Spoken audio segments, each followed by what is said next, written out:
you considered the messages your outfits send?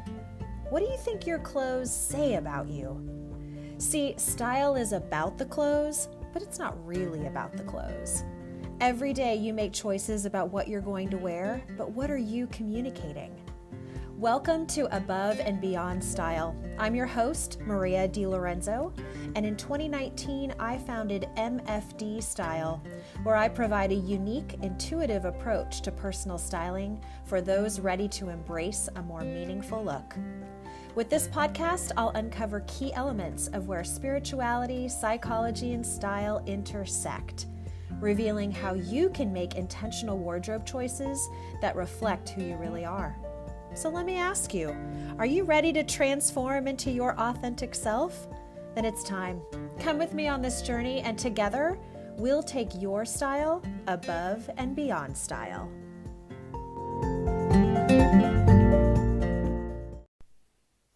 Hey everybody, welcome back to Above and Beyond Style.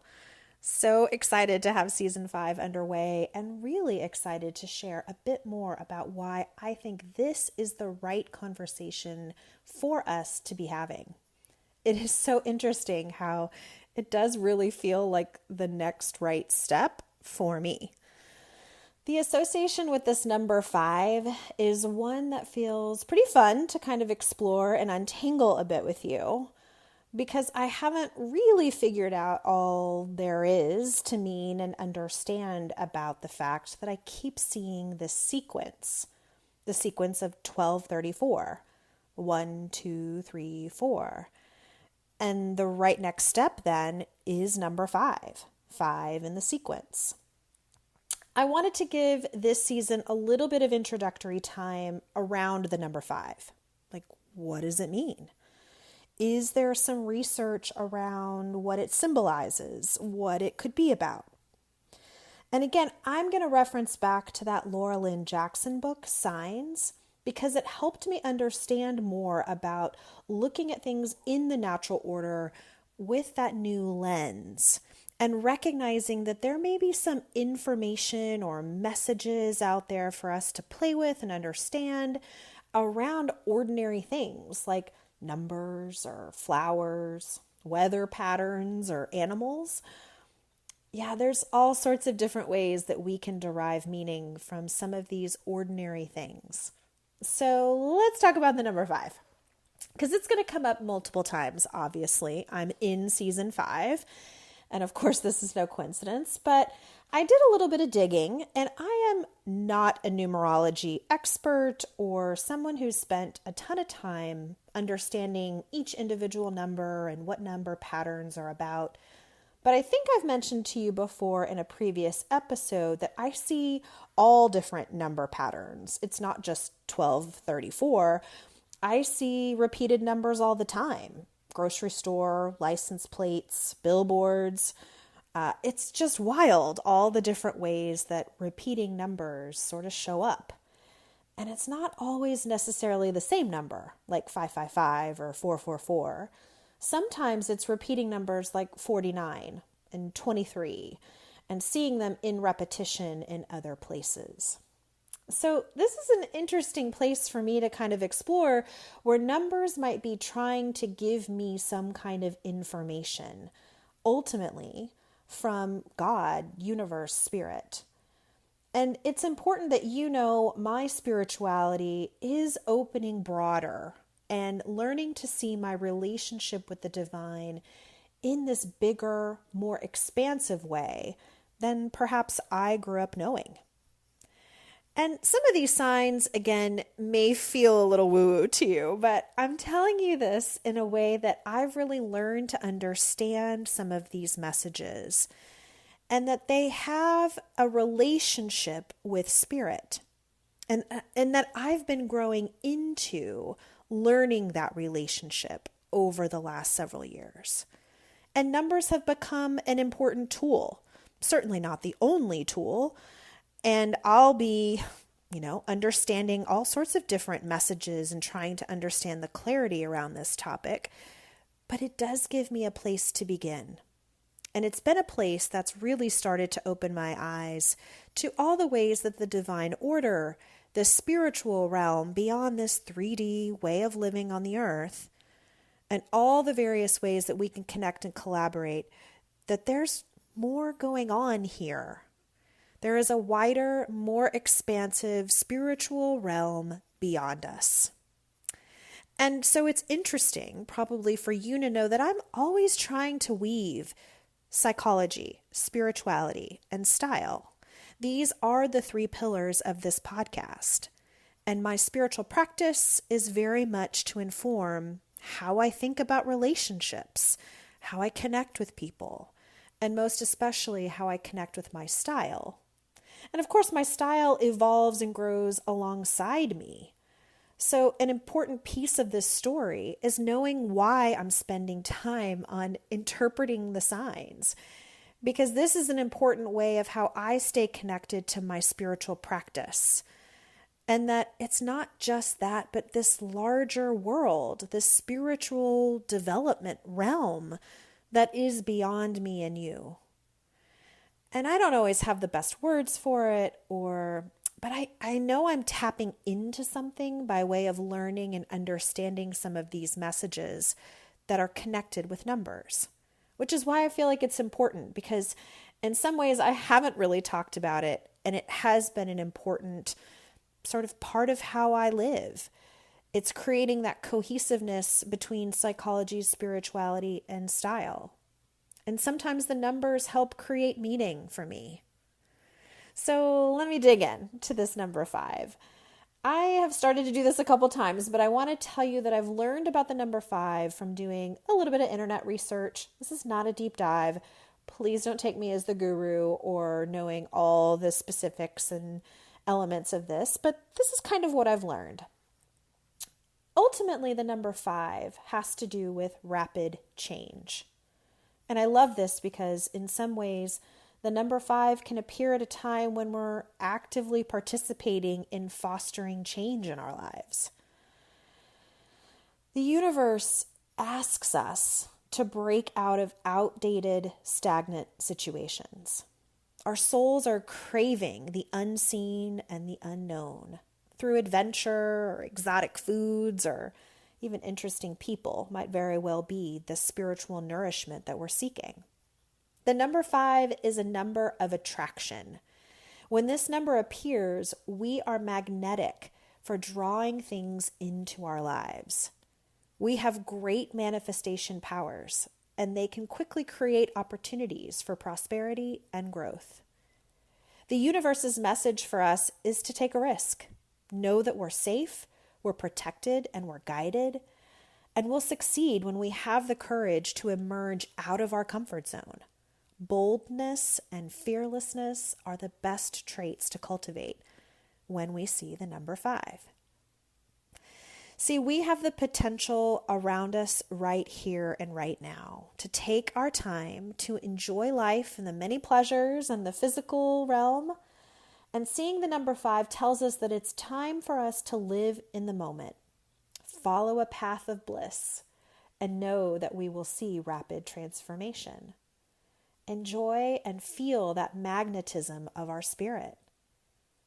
See, this is just a small excerpt that I was reading about the number 5, and that concept of rapid change and transformation was really resonant for me.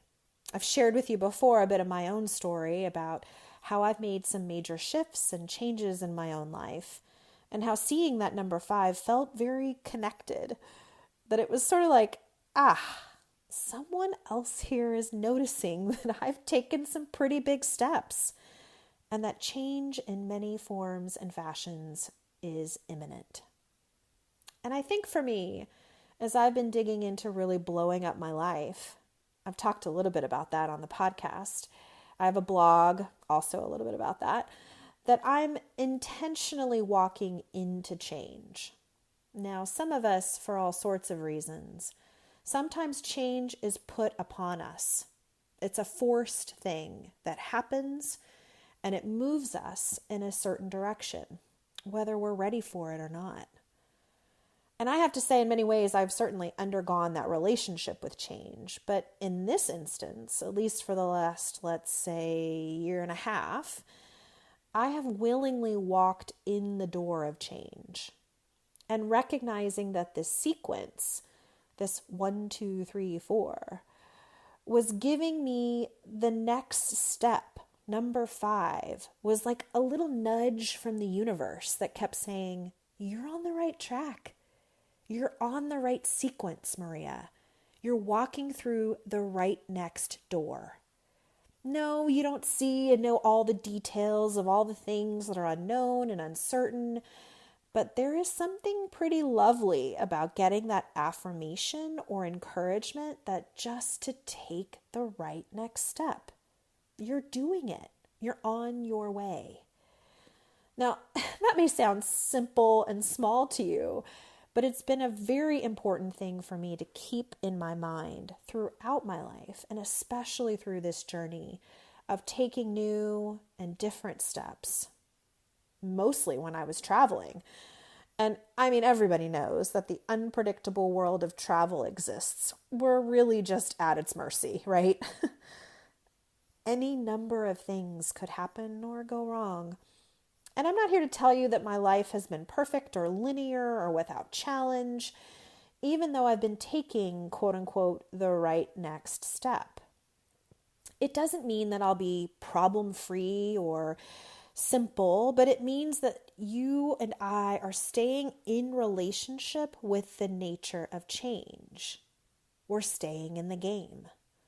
We're staying with it to sort of see what happens and what unfolds.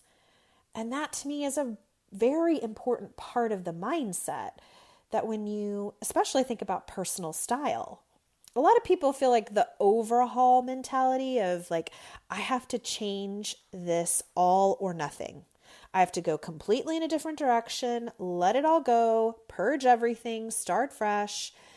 And in some cases, maybe that's true. But I'd say for the majority of us, not only is that overwhelming, but it's pretty impractical. Like, who could literally just clear out everything they own and start all over? Even from a financial perspective, the implications of that could be pretty difficult. So the concept of change, sometimes our brains really love to hold on to the fact that change, or the only change that really matters, is big change. And it's that change that's going to overhaul and blow up and make everything crazy and stir it up like a sandstorm. Well, certainly we've all been in the midst of that kind of change, and it's wildly uncomfortable. But sometimes change, and if we can learn to have a better or different relationship with it, sometimes small change is a way that we can invite in, that we can kind of have a healthier, friendlier relationship with it, as opposed to one that could be like kind of scared or put off by it. Certainly, I've been someone who's been resistant to change many times in my life. I think I mentioned this in previous podcast episodes, but when I was growing up, I had a mantra that my family used to make fun of me that I would often say, change is bad. I didn't like change. I wanted to keep things the same. I liked predictability and routine and, certain rituals or traditions. I enjoy that. That's actually a very big part of my personality that thrives in a changeless environment. Yet, I also know there's another part of my personality that has come to understand that all change is not bad. In fact, sometimes it's the necessary thing to grow us into the more authentic version of who we are. And that understanding for me took some time, and it's still taking time. I don't know that it's taken root fully in my own being, but I'm working through it.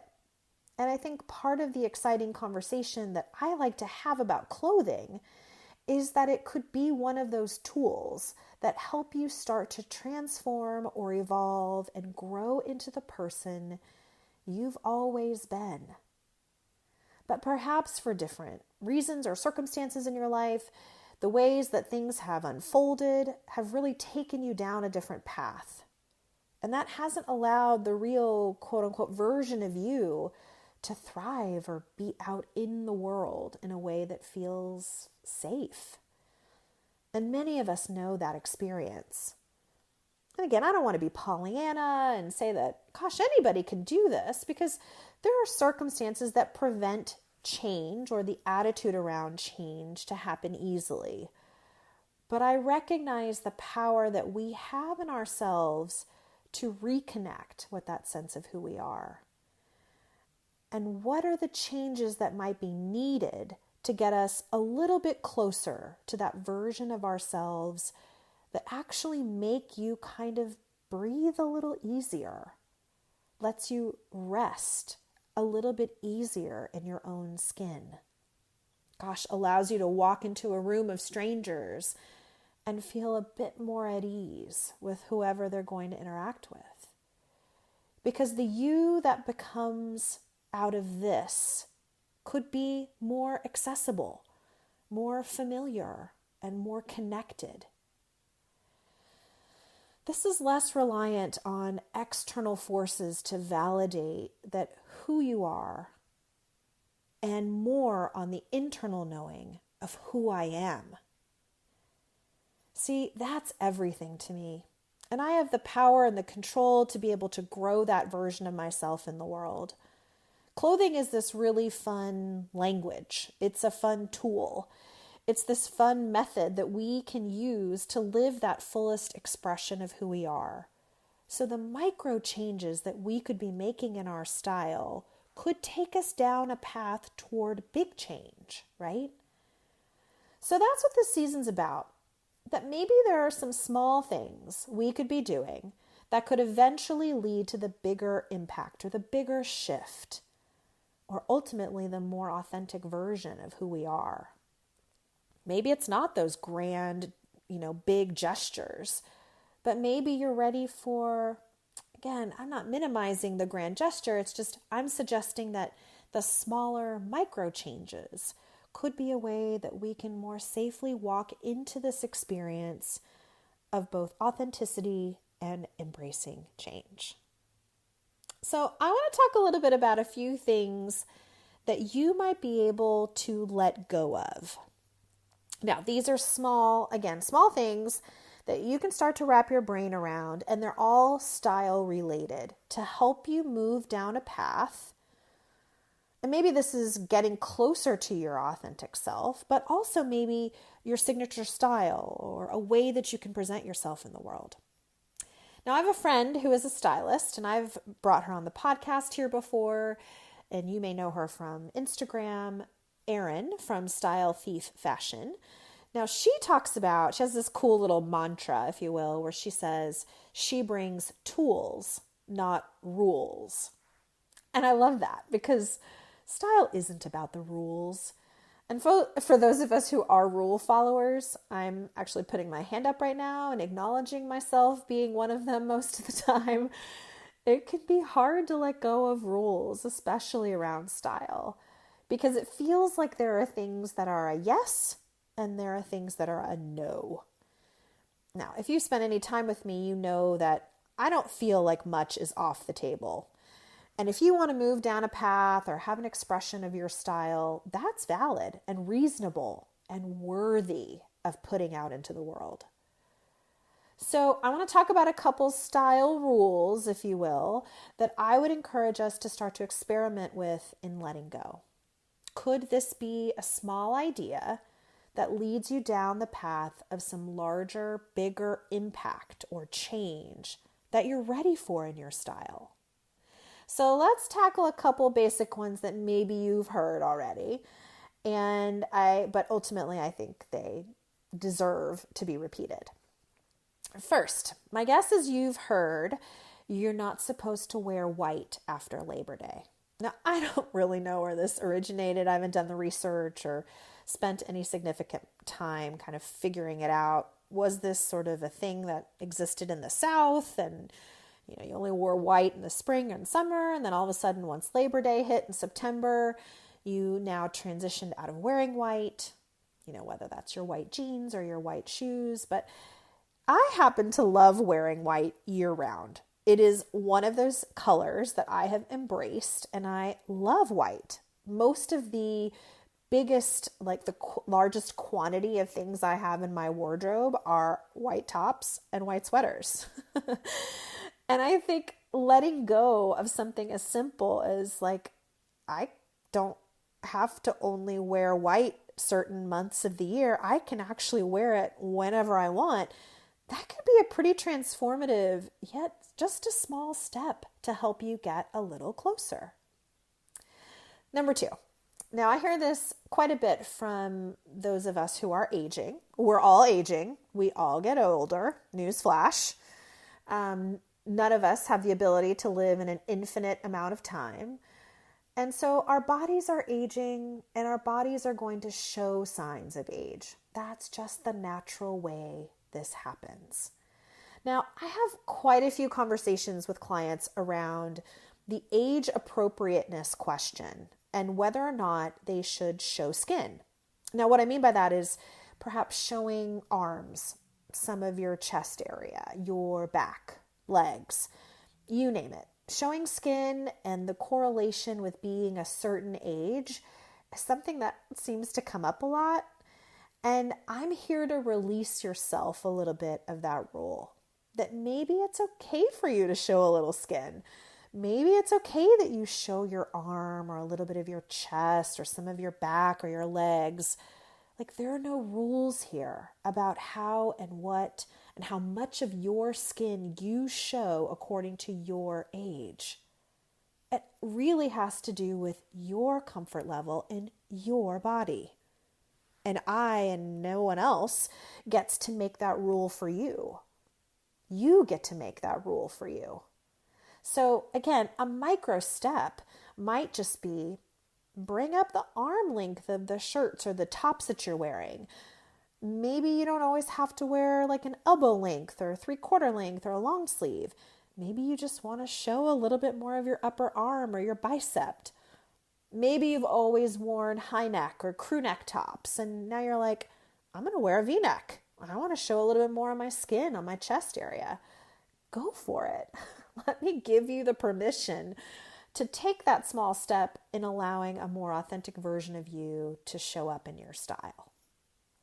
Now, number 3, I hear this a lot with petite clients who are shorter in stature. And we talk about when they're getting dressed or they're wearing particular patterns that they have to be conscious of proportional patterns. Now, this feels like a style rule that, I'm not a huge rule person when it comes to style, which I know is kind of funny for me to say, but I think the thing is that we become too tightly held to these rules. We're not allowing ourselves to experiment with our style. So I have petite clients tell me that they shouldn't wear too big of a floral pattern because it overwhelms their frame. Or on the other end of the spectrum, too small of a floral pattern because they feel too youthful. Oh my goodness. What happens if you just want to wear a big floral pattern? Like, go for it. What is it about that small, minute, tiny pattern that makes you feel young? Or too young, rather. Go for it. Again, these are rules about proportion that I often try to help clients, again, particularly petite, to just experiment and play with it. Maybe you happen to really love how it looks on you. And we're going to go back to reconnecting with our own internal navigation system instead of looking outside of ourselves for what is right or what is wrong and about what we should put on our bodies. Now, number 4, I want to talk about trends overall. And this is interesting because the older I get, the more I understand this and the more that I hear it too. That if for whatever reason you were around on this planet for a certain trend to come around the first time, let's say, then whenever it comes back around for the second time, you just shouldn't wear it. So let me give you an example. I grew up in the 80s and 90s. I remember quite vividly, I was in college in the 90s, and I remember that grunge, flannel, loose jeans, the Steve Madden black platform shoes, everything that's back up on the scene right now, I have lived once before in my life. And I've had people tell me, oh my gosh, I just already wore that. I can't wear that again. Like, who's to say you can't do that? What is this rule that if you wore it the first time, you can't do it a second time? Now, maybe there's a fresher, more contemporary way that you could take a nod to that old trend or bring it into the new. I think the holding on to that, the belief or the narrative, is what really keeps some of these clients back. And I've heard them feel resistant to trends just for this reason. So I want to continually tell them and tell you that that doesn't have to be the case. And the style trend or the rule that I want to share with you is that you get to make these calls, right? This is the shot that you get to call. It's not just about what the trend or society or the norm is saying. Now, the last piece that I want to talk to you about a style rule has to do with color analysis. Now, I have some friends who, as a profession, do color analysis for clients, and it is a really useful tool that many people use to guide them about what particular colors look good against their skin tone and their eye color and the variety of features that, make up you. Now, I don't think the information that comes from color analysis is inherently bad. I think it actually is quite useful for many people. But what I'm seeing or what I hear is this sort of almost like we're too locked down when it comes to color analysis. Like the rule is so strict that whatever this categorization is, let's say cool summer, I'm not supposed to wear anything but that. And I also recognize that there may be other color palettes in the world that maybe you're attracted to that may not be kind of in your category or aren't flattering or coherent. Now, again, I'm not saying it's bad. I'm just saying, why can you only wear that? I think I've heard a lot of people feel that they're sort of locked into their color analysis palette and are in some ways resistant or fearful even to go outside of it because that's not working or that's not the rule. Again, I'm just here to remind you that maybe that mindset or that narrative is just a little too narrow. If you want to wear neon pink and it makes you feel like the best version of yourself, by all means, wear neon pink. Live your best life. This is not an opportunity to be more restrained or have more rules. I think clothing and style and fashion is a place to play and experiment. It's a place to allow whatever you want it to be. So maybe the right next step for you could be to let go of one of these small style rules. And I don't know who told them to you or if they were imprinted on you from childhood or who knows where they come from in the ether, but I don't feel tied to style rules anymore. And I hope that maybe this could be one small step you could take to create some big change in your own style life. What would it feel like to let go of that narrative, that smaller rule, and allow yourself to do whatever it is you like to do with your style? So that's today's episode, everybody. I want you to experiment with a small idea like this. Let go of the style rule, or maybe if you have another one that you find yourself kind of thinking about or trending back to, would you share it with me and let me know? Send me a message. I'd actually love to hear the feedback because there are other ways that we can get better and help ourselves and certainly get a bit more expansive and ready for the change energy that we are invited into. So friends, thank you for tuning in. I look forward to connecting with you again soon.